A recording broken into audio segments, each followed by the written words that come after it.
Olá, pessoal, muito boa tarde a todos. Agradeço a presença e dando continuidade ao nosso programa de educação continuada, né? O programa de educação do ambulatório de endocrinologia do exercício e do esporte da Unifesp. Hoje nós teremos a apresentação do professor Bruno Mazzini e ele vai falar conosco aqui a respeito de treinamento. O título da apresentação dele é a seguinte: o que é intensidade e como mensurá-la? Visão do treinador. Bruno, passo a palavra para você. Obrigado, Cris. Bom, vamos lá, pessoal. Como o Cris mencionou, né? Esse título é um título que me chama muita atenção, né? E chama a atenção também de todos os meus colegas educadores físicos, como chama a atenção também, acho que da maioria dos médicos. E depois de algumas discussões sobre intensidade no ambulatório da gente, a gente teve uns debates bacanas que fez eu querer apresentar aí para vocês um pouco sobre esse tema. Pode ser que para algumas pessoas seja um tema um pouco complexo, por não ser da área de educação física, não ter ouvido falar muito sobre as terminologias que eu vou estar utilizando durante a apresentação, mas eu vou tentar ser aqui o mais didático possível, tentar apresentar com calma. E se vocês tiverem dúvida, anotem, porque eu acho que é de extrema importância que vocês entendam realmente sobre essa intensidade de treino, para que vocês todos possam mensurar o treinamento dos pacientes de vocês, né? Então, vamos lá. Todo mundo acha que intensidade é igual a carga de treino em quilos, né, em quilogramas. Todo mundo acha que é apenas o peso que a pessoa está levantando durante o treino. E de um tempo para cá, todo mundo acreditava nisso realmente, até mesmo na minha área. Mas conforme foi saindo uns artigos, alguns trabalhos, a gente foi vendo que a carga de treinamento vai um pouco além de apenas o peso, né, que a pessoa está levantando. Eu trouxe aqui dois conceitos, um conceito já de 2004, bem um pouquinho mais antigo, e um outro de 2020, né? São autores aí que são referência no esporte, no treinamento, tanto aqui no Brasil quanto fora do país, tá? E eles acabam falando a mesma coisa. Eu vou citar aqui o segundo, que é o mais recente, que é para vocês entenderem melhor, assim, fica, acho que mais fácil de entender que a intensidade vai além da carga. Então, ó, carga é todo tipo de estresse que um sistema de exercícios corporais podem gerar no organismo do indivíduo com o objetivo de propiciar novas adaptações morfofuncionais. Eu acho que foi exatamente esse autor que criou, né, essa última palavra, psicomorfofuncionais, porque ele quis dizer que o treino, a carga de treino vai um pouco além. Ela trabalha tanto a parte psicológica, para depois trabalhar a parte morfológica e assim apresentar movimentos funcionais, o que o corpo vai, né, gerar com toda essa carga, com todo esse estresse que o corpo dele está sentindo, né, durante o exercício.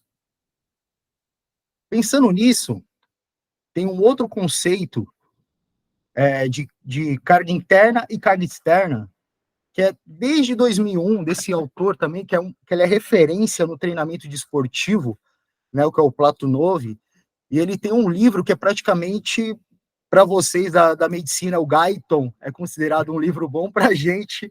Esse é um dos autores aí que tem mais ou menos essa mesma referência, assim, de conteúdo, né, de referência. E quando a gente fala de carga externa, a gente está se referindo a tudo que a pessoa está levantando durante o treino, né? Então, não é só o peso do quilo, é o que ele está. Se ele está correndo, se ele está pulando, quantas repetições ele está fazendo, né? Se ele está fazendo barra, flexão, é tudo que é externo. Tudo que é externo representa a carga externa. e temos a carga interna, que é a parte fisiológica. É tudo que essa carga externa vai gerar no corpo da pessoa, vai dar o resultado da carga interna. Então, a gente tem que sempre entender que a carga, sim, pode ser o peso, como todo mundo acha que é o principal. Mas só que se essa carga externa não gerar nada internamente no corpo da pessoa, não vai ter adaptações fisiológicas, né? Não vão ter sinalização para que o corpo desenvolva aí, por exemplo, a hipertrofia, ou gerar força, adaptação neurológica, não vai ter. Então, a gente precisa entender que quais são essas cargas externas que causam esses efeitos internos no corpo de um indivíduo que está praticando atividade física, exercício. Aí, deixando aqui um pouquinho mais claro, a gente tem que entender, então, que carga de treino gera estresse fisiológico. E dentro dessa carga de treino, nós temos componentes de carga que vai ser o responsável por esse estresse fisiológico, que é justamente a intensidade, que muitas pessoas acham que intensidade é a quantidade do treino, mas na verdade não. A intensidade é a qualidade do treino. Eu já vou voltar para explicar um pouquinho melhor isso para vocês. O volume, que é sim a quantidade. Por quê? O volume ele é baseado no peso versus as repetições versus as séries. E isso também pode incluir outras variáveis do treinamento. E isso pode incluir também outras variáveis do treinamento, né? Como frequência, né? Como o tempo que a pessoa está exercitando esse volume. Mas eu também vou estar passando isso passo a passo para vocês. Então, o que a gente precisa entender é que a intensidade é a qualidade do treino e o volume é o que determina a quantidade desse treino. Mas por que a intensidade é a qualidade? Olha, gente, tem muito trabalho que usa o percentual de 1 RM como determinante de intensidade. Porém, na prática, na academia, no dia a dia, né, de uma pessoa comum, não só um atleta, é muito difícil de você mensurar o RM. O que é um RM? Repetição máxima. É quantas repetições máximas a pessoa consegue levantar em uma determinada carga. Então, vamos lá. A pessoa vai fazer um teste, ela tem que colocar ali o máximo de carga que ela consegue em um determinado exercício. Vou colocar aqui como o supino, acho que todo mundo sabe o supino, que é para o exercício para peito. E a pessoa tem que fazer uma repetição sem tremer, sem desequilibrar o peso, trazer direitinho até a parte do peitoral e subir o peso novamente e guardar. E esse RM, ele só é medido se todo esse movimento tiver qualidade. O que é qualidade? Ele vai descer a execução corretamente e tem que subir corretamente, sem tremer, sem entortar e sem ter uma recaída do peso. Se ele fizer isso, ele perde o movimento, ele tem que começar tudo novamente. Então, a gente pensa que a intensidade é responsável pela qualidade do treino. Se ele não souber treinar de forma correta, fazer execução de forma correta, ele também não vai ter a intensidade. E dentro do volume e intensidade, nós temos a densidade, que a densidade significa o estímulo versus o tempo. É o quanto tempo aquela pessoa está realizando aquele exercício, o tempo de descanso é alto, é baixo.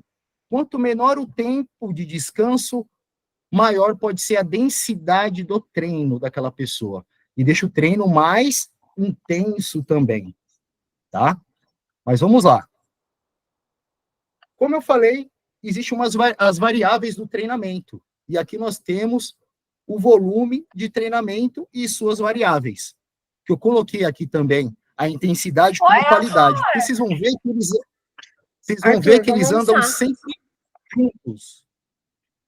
Né? Que eles andam sempre juntos. O volume e intensidade em todo treinamento sempre vão estar juntos. Então nós temos aqui peso. Vou interromper. Oi. Eu acho que tem alguém com o microfone aberto. Eu vou pedir para todo mundo dar uma verificada nos microfones agora, deixar fechado para não vazar o som. Tá bom, pessoal? Bruno, pode dar sequência. Obrigado, gente. Vai lá. Valeu, Cris. Então, nós temos aqui as variáveis do volume de treinamento, que é o peso, a repetição, os intervalos, né? Se descansa 30 segundos, se descansa 1 minuto, se descansa 1 minuto e meio, ou até mesmo 5 minutos. Temos um número de séries, né? Vocês vão ver que as séries é uma das coisas mais importantes hoje para determinar a quantidade do treino e falar se o treino realmente é intenso ou não. Mas vou deixar as séries um pouquinho mais para frente. Temos a velocidade de execução, que nós chamamos de cadência, que é justamente a velocidade do movimento. Então, você vai levantar aquele peso na parte de cima e vai descer ele. Você vai descer de forma rápida? Vai descer de forma devagar? Entendeu? Então, isso seria a cadência de movimento. Os exercícios, né? A ordem dos exercícios é totalmente importante para que a pessoa tenha resultados durante, né, no seu treino. Ela precisa ter uma ordem de exercícios que realmente importa para o objetivo dela. Se ela não tiver a seleção de exercícios correta, ela não vai ter aí um bom desenvolvimento também muscular. Então, a frequência de treino, gente, vocês vão ver que hoje é uma coisa que está sendo muito debatida no meio da educação física, no meio do treinamento, porque está saindo agora trabalhos que estão demonstrando que se a pessoa for uma vez na semana, ou for 5 vezes na semana, mas ela tem um volume equiparado, mesmo volume de treinamento, ela vai ter os mesmos resultados. Então, tem que entender direitinho o quanto essa pessoa pode fazer de frequência de treino, se ela pode ir um dia da semana e treinar durante um período longo, ou se ela precisa ir ali de forma dividida, né? Vai lá 3 vezes na semana e equipara esse volume, ou se ela vai mais algumas vezes. Mas vamos seguindo para ver se vocês entendem melhor. A amplitude de movimento é justamente o alongamento da musculatura. Você é aquela pessoa que faz o movimento, eu vou fazer aqui, aquele movimento curtinho, só em cima, ou você é aquela pessoa que vai alonga todo o braço e sobe novamente, né? Isso também é muito importante para a intensidade. Aqui entra um pouco da qualidade da intensidade. Por quê? Se a pessoa não fizer o movimento amplo, né, usar a amplitude do movimento corretamente, a intensidade dele não vai ter qualidade nenhuma. Ele não vai estar usando a intensidade da maneira correta, porque ele está fazendo um exercício parcialmente. Então, isso também envolve a qualidade e a quantidade do volume de treinamento dele. E aqui eu vou mostrar para vocês agora as últimas recomendações, né, que nós temos dentro do treinamento. Tá? Então, quando a gente fala de volume de treinamento e número de séries, hoje é considerado o meio mais importante para controle de treino nas academias, dos treinadores. Por quê? Porque não tem como a gente ficar fazendo o teste de RM em todas as pessoas, né? Porque leva tempo, e hoje em dia, uma aula na academia leva apenas 1 hora, e se a academia estiver cheia, já complica. Então, a gente não usa o teste de um RM, tá? A gente deixa ali para as pesquisas, a gente deixa o teste de RM para as pessoas do powerlifting, né, que tem um foco mais em força, que aí esse método de teste de força seria mais viável para esse pessoal do powerlifting, né, do levantamento de peso. Então, a gente acaba controlando o número de séries.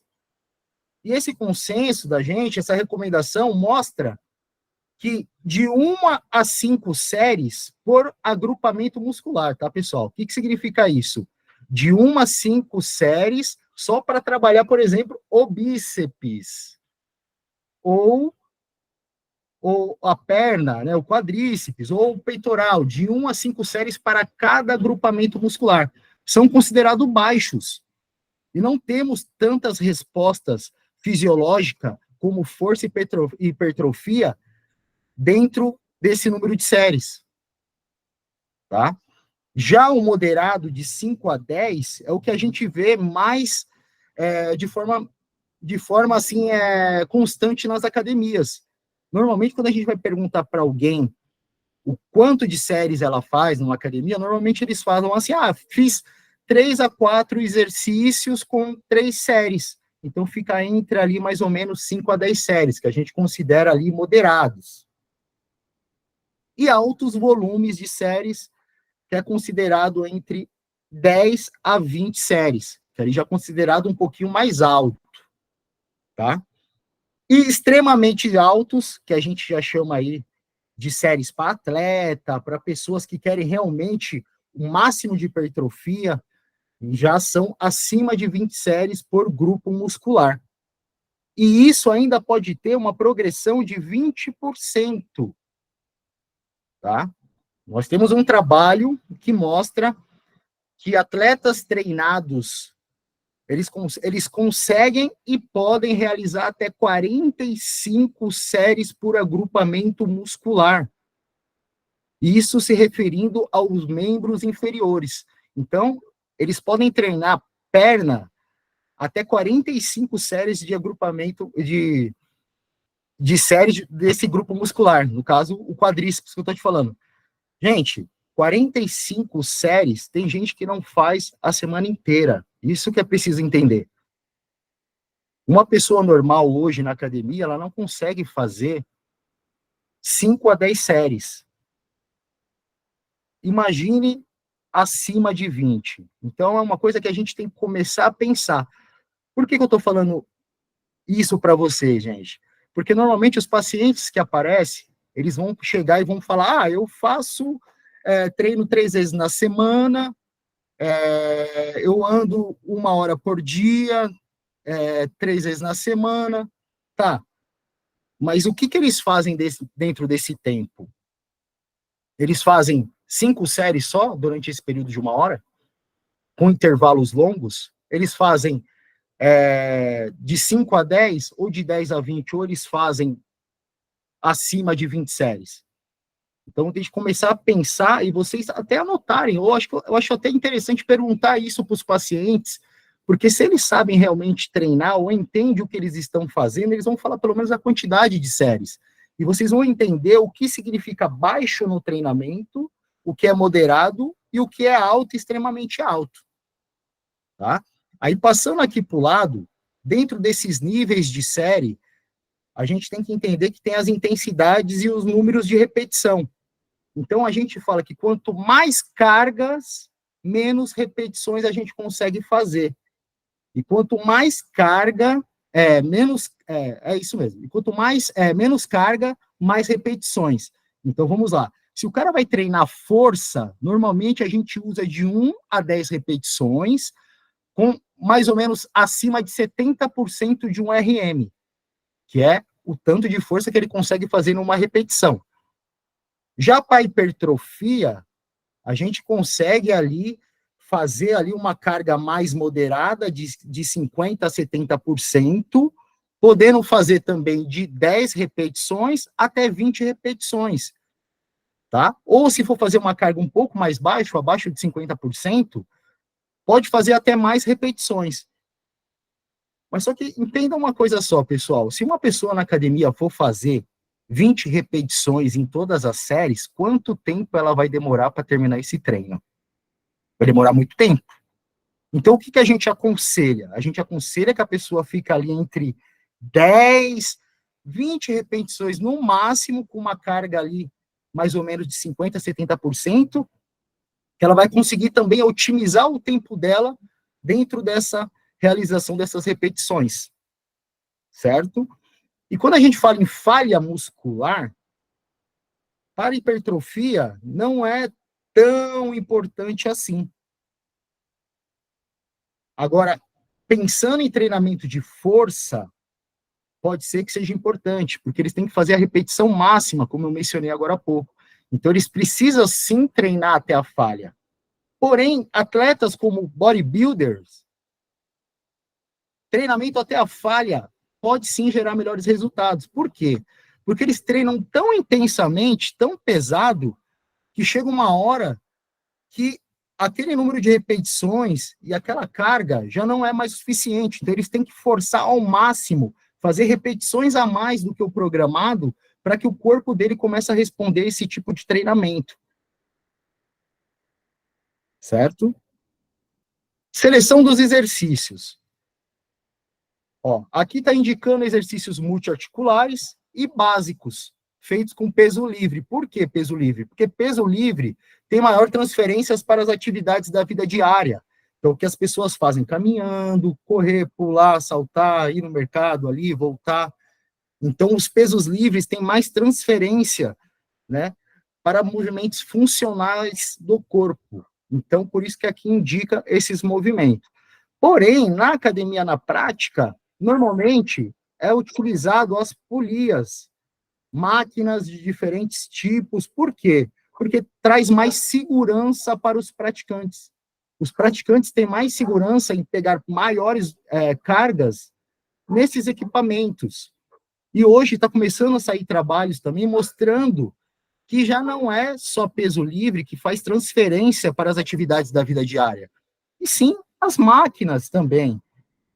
Porque as pessoas conseguem, as pessoas, principalmente as que não têm um desenvolvimento motor melhor, elas conseguem desenvolver melhor o exercício, ter mais técnica no exercício. E isso faz com que elas optem mais por... Ixi, gente, tem o pessoal tocando que o pai aqui em casa, mas eu não vou atender, não. Vamos lá. Seria mais importante, então, para eles conseguir fazer a técnica, né, o controle da técnica, tá? Já a ordem dos exercícios, as ordens dos exercícios, é importante que a pessoa entenda qual o objetivo que ela tem. Vou falar aqui, o objetivo seja hipertrofia muscular. O mais indicado seria que essa pessoa treinasse primeiro, por exemplo, ela vai fazer quadríceps.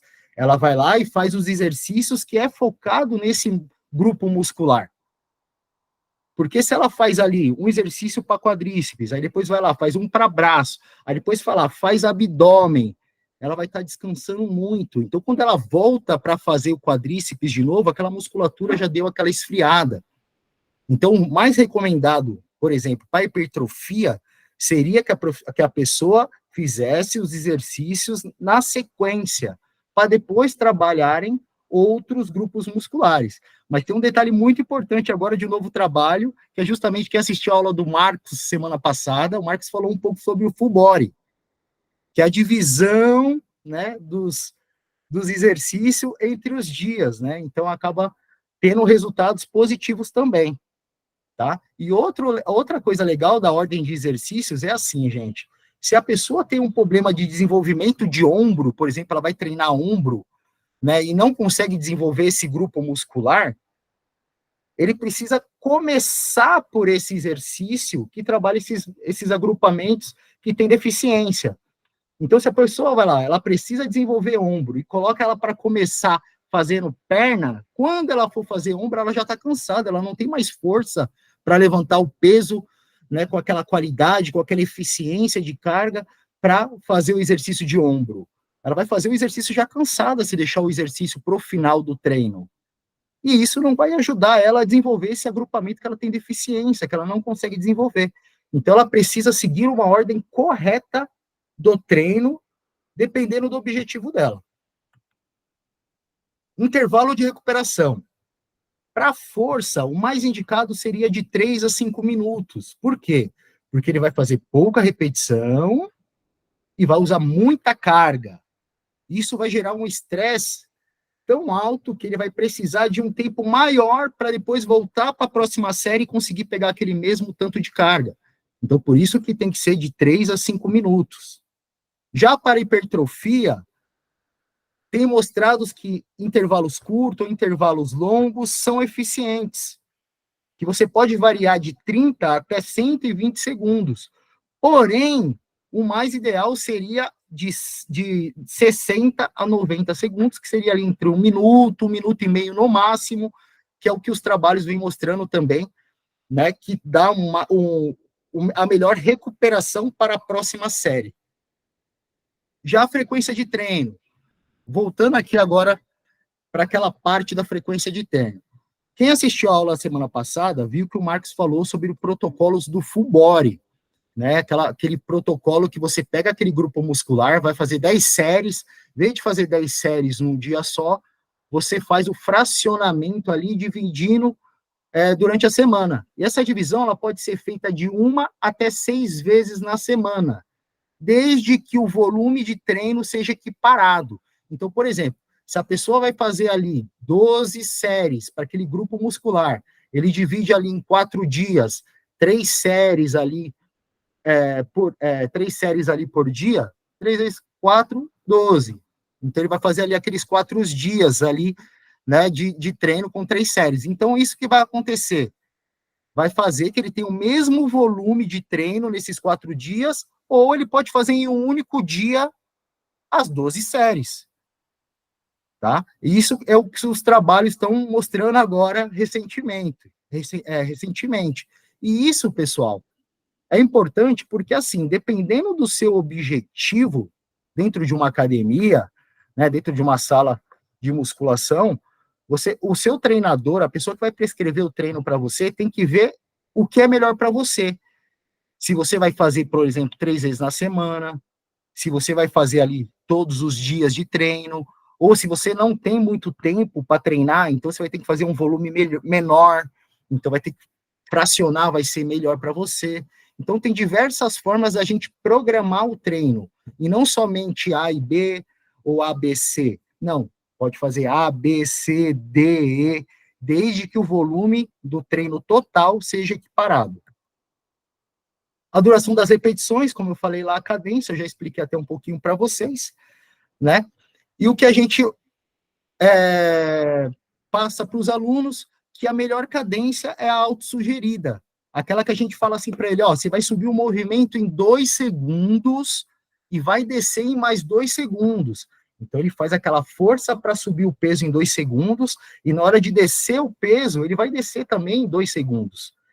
Isso seria a cadência autossugerida, tá? Agora, evitar os movimentos muito lentos, tá? Também já tem trabalho, tudo, tá dentro até dessa meta-análise aqui, que eles mostram que movimentos muito curtos não trazem resultados benéficos nem para força e nem para hipertrofia, tá? Porém, dependendo do objetivo da pessoa, pode ser que seja útil, tá? Então, mais uma vez, tudo que eu estou falando aqui, gente, é direcionado ao objetivo e às respostas individuais da prescrição de cada pessoa, cada paciente. Mas se vocês souberem controlar todas elas, na verdade não é nem controlar, é entender o que o paciente de vocês estão fazendo, dentro disso que eu passei, vocês vão entender se o volume de treino deles são altos, se ele está tendo uma intensidade alta ou uma intensidade baixa. Então, é muito importante que vocês prestem atenção e pergunte isso para eles, tá? Pergunte, não custa nada perguntar uma coisinha mais ali, ó, quantas séries você faz normalmente? Você costuma descansar quanto tempo? Vocês vão começar a perceber que isso tem todo sentido dentro do treinamento.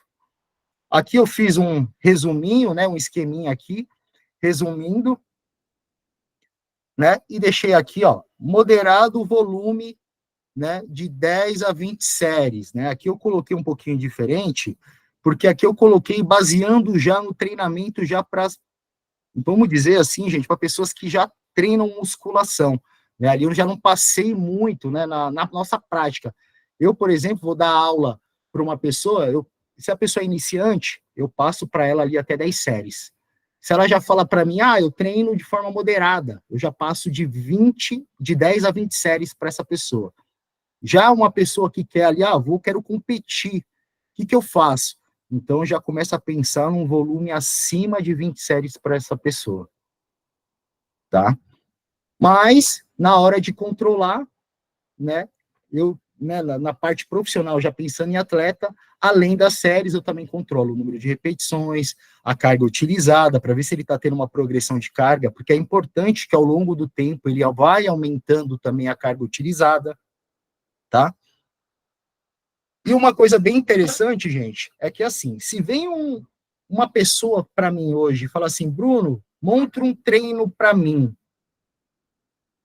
eu vou ter que fazer ali umas perguntinhas para elas. E quando eu faço perguntas para ela, a parte mais importante é eu saber isso aqui, ó, o recordatório do praticante. O quanto desse volume de treino aqui total, esse praticante está vindo para mim, já realizou, tá? E eu vou precisar fazer uma anamnese baseado nisso, para entender o quanto essa pessoa, esse indivíduo, esse atleta, esse paciente, né, que vai fazer esse treino comigo, ele tem de experiência ou ele já praticou dentro do treinamento, tá? E pensando nesse recordatório, eu trouxe para vocês 2 exemplos, que já depois desse slide aqui eu vou estar passando para vocês.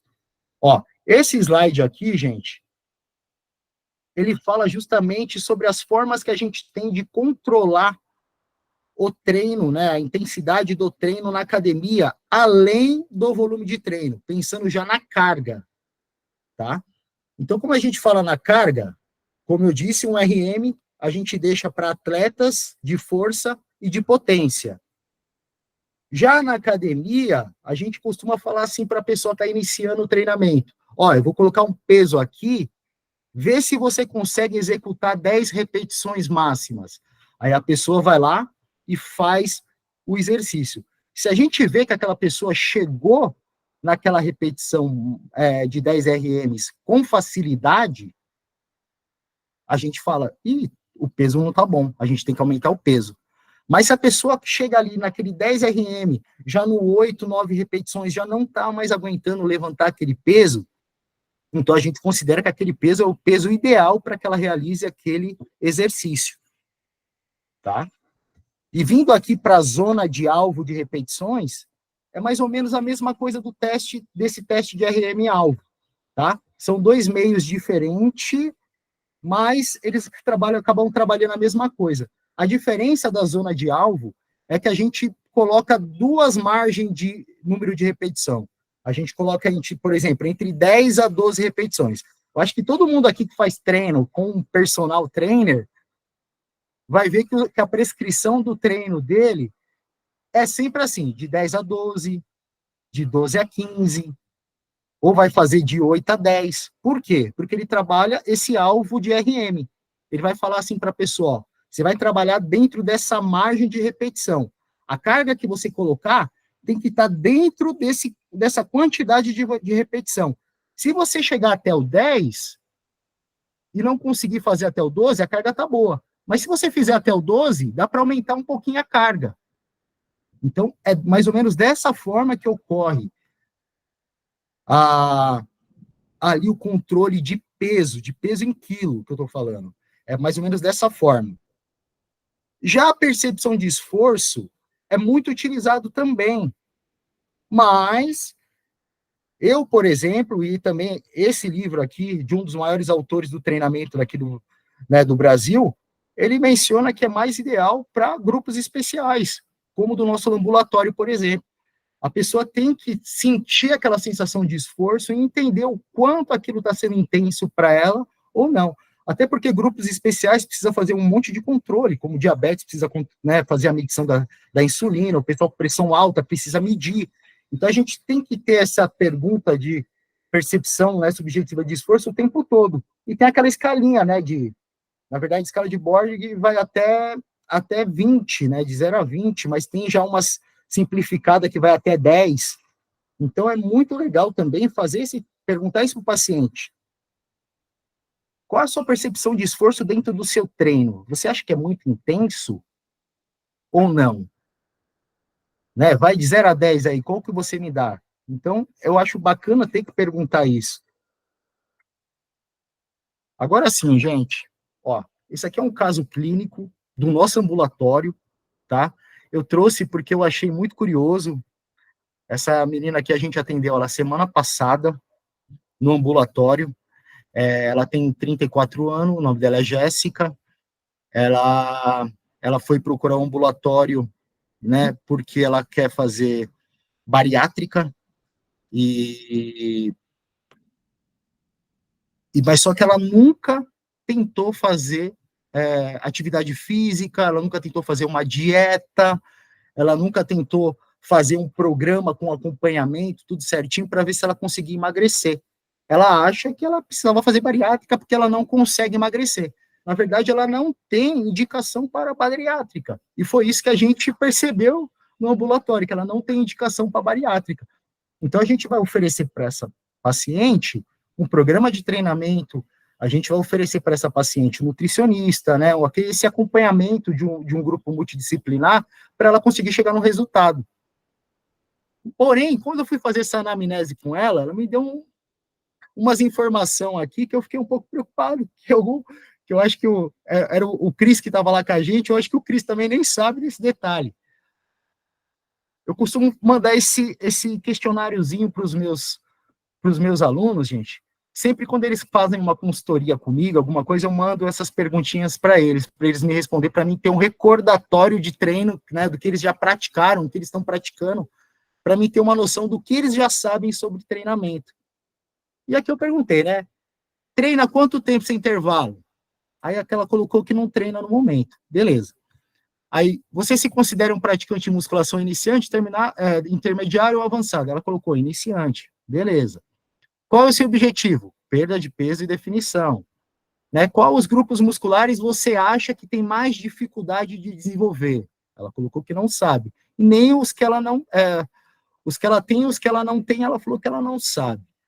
Aí colocou aqui, ó, eu coloquei, tem algum exercício que você não gosta de executar ou não consegue executar pela dificuldade, né, especifique.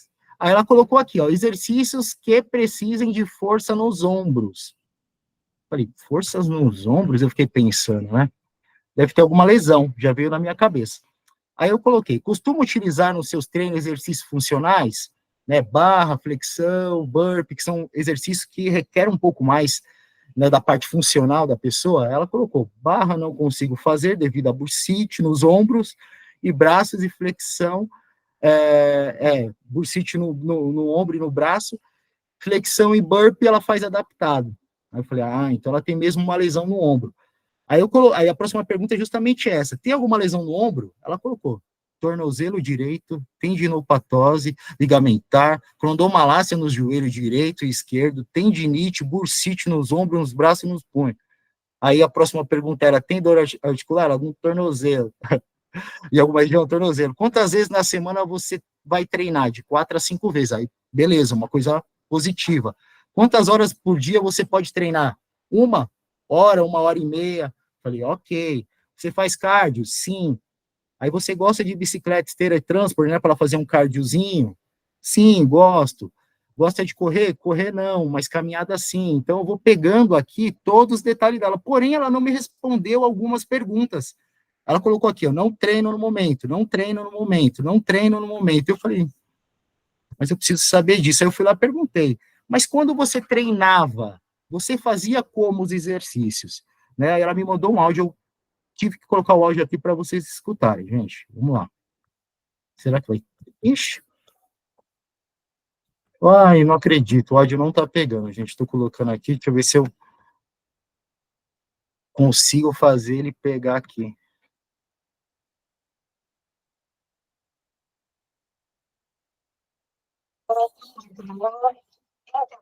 Vocês estão ouvindo, gente? Alguém me dá um toque aí, só para me saber se vocês estão ouvindo. Alguém está me ouvindo? Bruno? Não tá ouvindo, não. Sim, o áudio não. Ó, vou colocar. Tá ouvindo? Não, uma coisa que você pode fazer, Bruno, aqui agora, né, na hora da apresentação, você mesmo menciona o que ela comenta no áudio e aí você não se tranquilo. Não, tranquilo, era que era bacana ela falar. Mas é que é assim, gente, vamos lá, resumindo aqui a parte dela, que ela me falou. Ela falou que tudo que ela faz é adaptado. Ela não consegue agachar, ela não consegue fazer alguns exercícios, sentir muita dor, pega muito leve.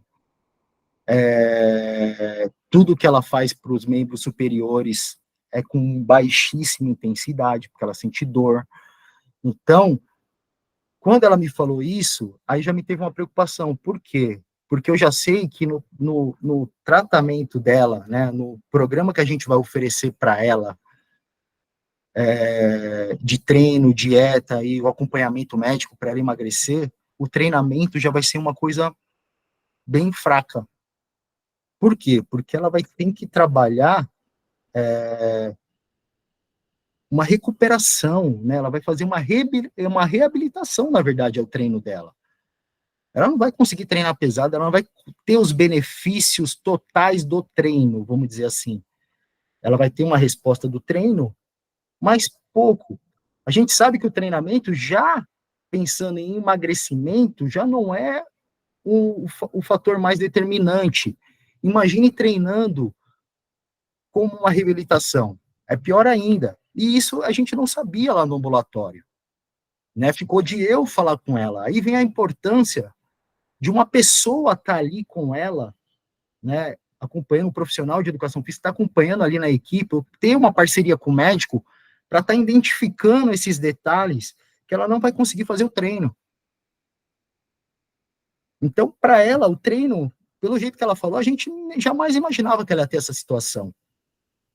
Mas agora o treino que eu montei para ela é um treino de adaptação.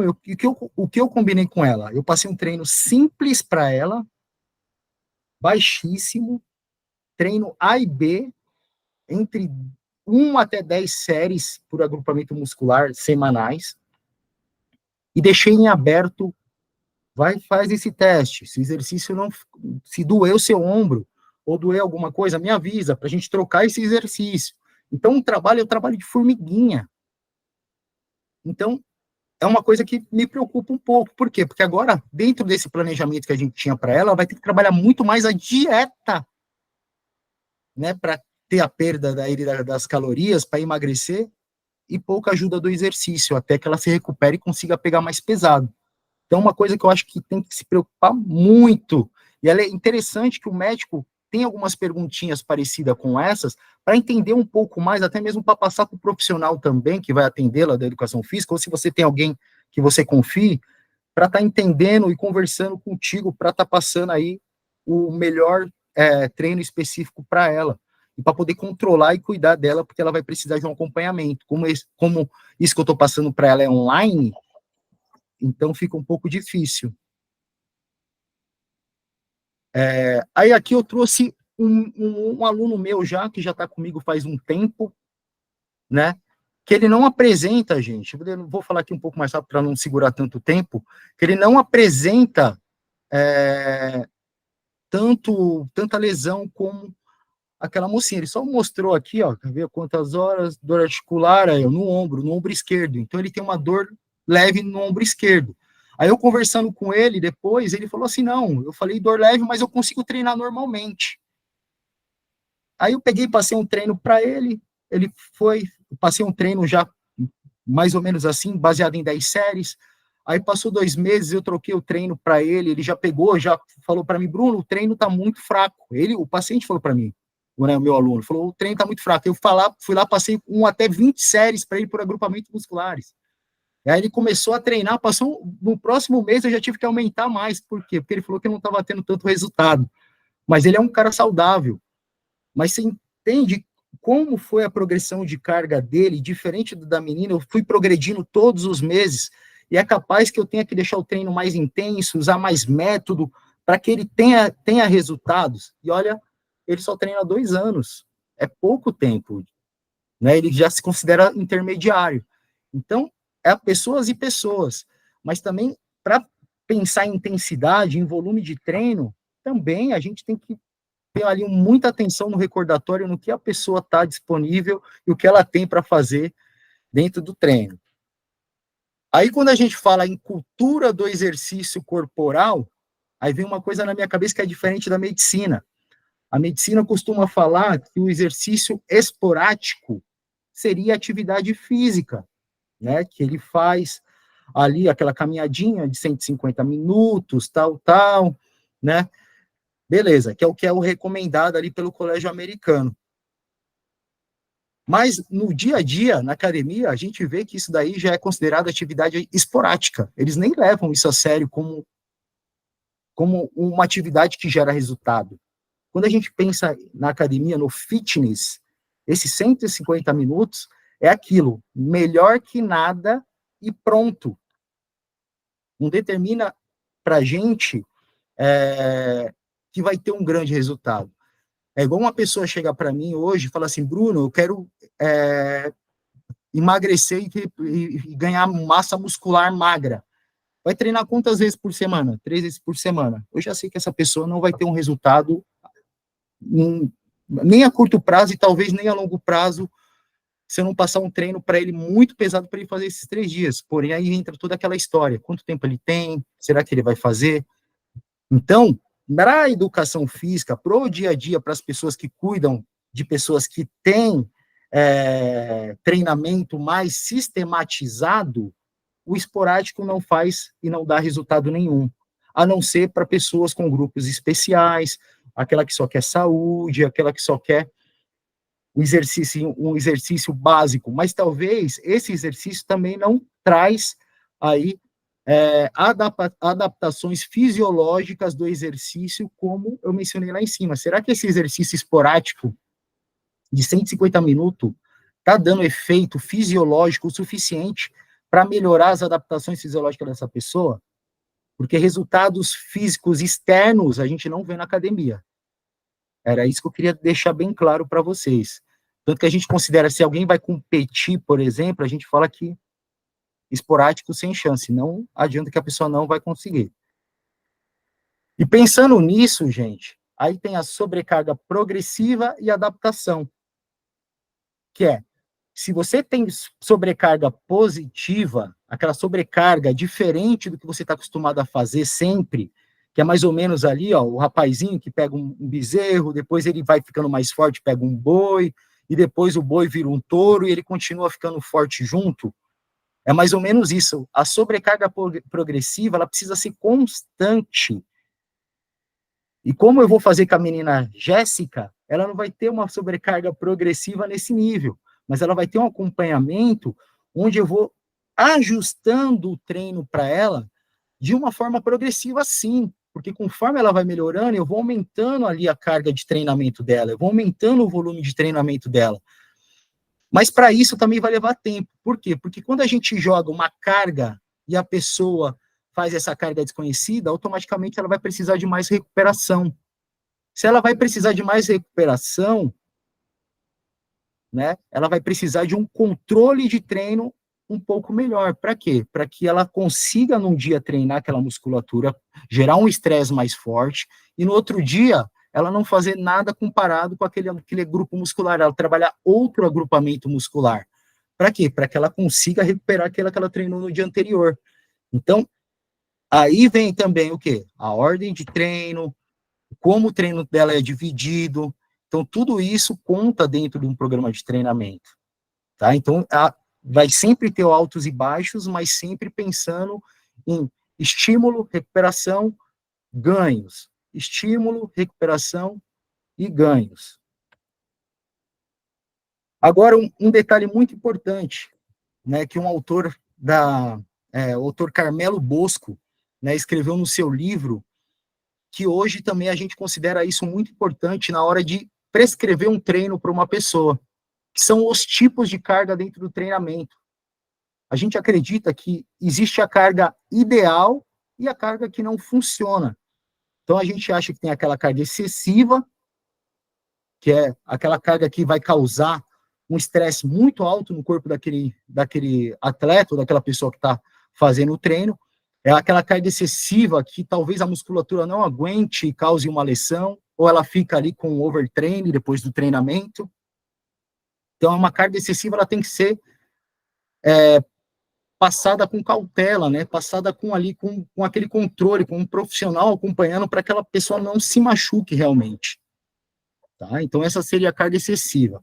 Já a carga de treino seria a carga ideal, aquela carga que induz adaptações fisiológicas, né, suficiente para que aquela pessoa tenha aí resultados positivos, e que entre um pouco ali naquela parte de carga progressiva e adaptação, porque ela vai dar carga progressiva e na hora do descanso ela vai ter a adaptação, né, para recuperar o treino e voltar ali no treino no dia seguinte para conseguir treinar novamente. Já a carga de manutenção seria aquela carga que estimula até as adaptações positivas, como a síntese proteica, por exemplo, mas só que ela não evita o destreino. Quer dizer, essa é a carga de manutenção, desculpa. Essa carga de manutenção ela é útil para evitar o destreino. O que seria isso? Não é uma carga muito alta, porém, ela vai viajar, vai fazer algum programa fora da cidade, não tem academia, mas se ela treinar ali de forma funcional na praia, fazer uma caminhada diferente, que ela não está acostumada a fazer, aquilo vai dar ali benefícios para ela o suficiente para ela manter, né, o estímulo de treinamento e não causar um destreino, né, porque o destreino já causa ali perda de performance, já causa ali perda de massa muscular, dependendo do tempo que ela ficar sem treinar, e acaba ela fazendo ela perder ali um pouco dos ganhos, né, da parte positiva do treinamento.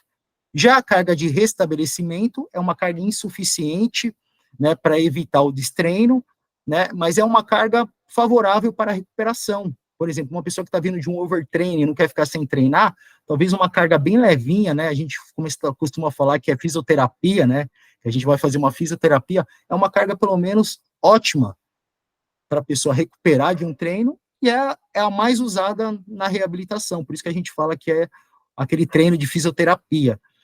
E já a carga inútil é quando aquela pessoa usa uma carga tão leve que ela não induz adaptação nenhuma, ela não vai ter resultados positivos com aquela carga, porque ela pega muito leve.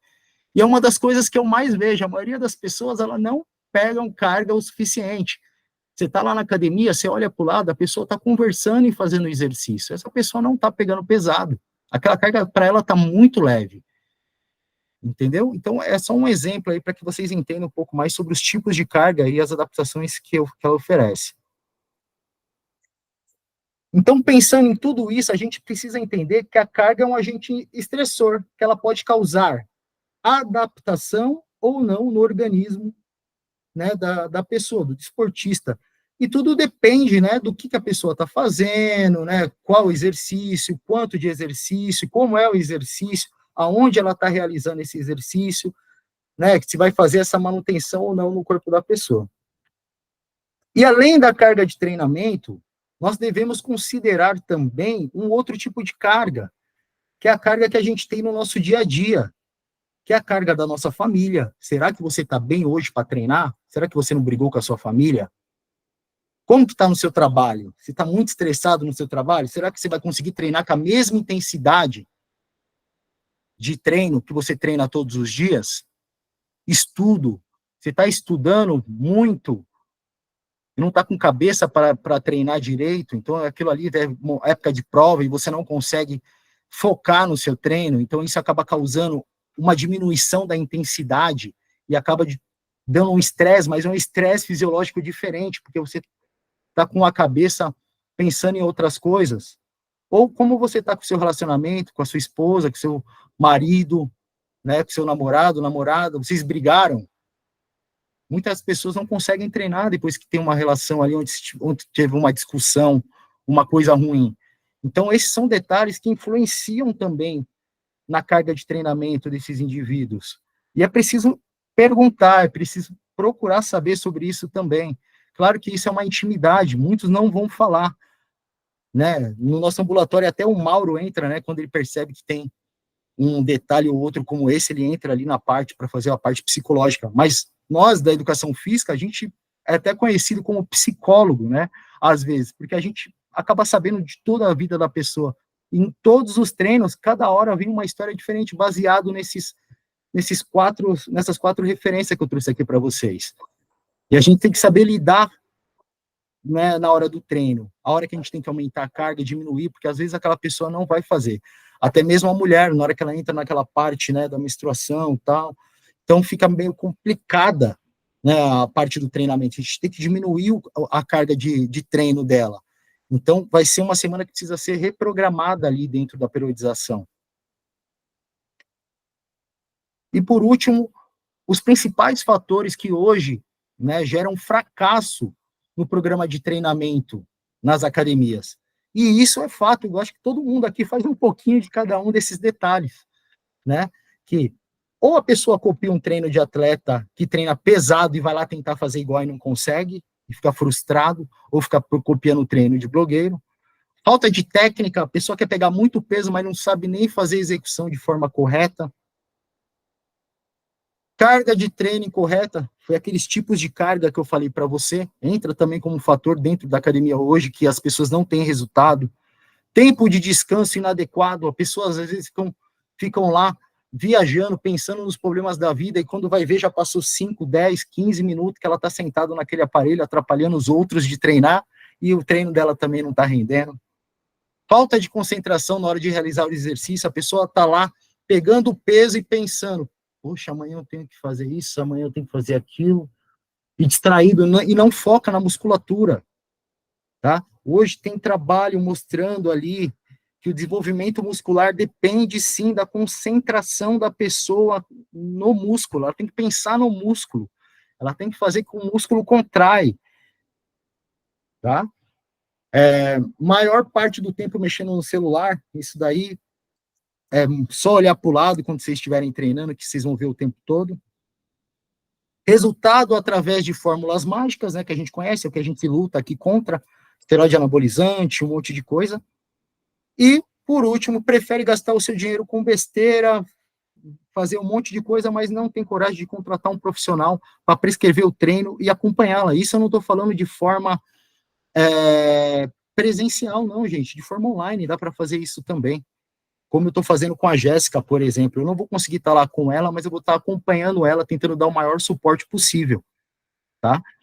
Então, pensando em tudo isso, qual seria o meu recado final para vocês, gente?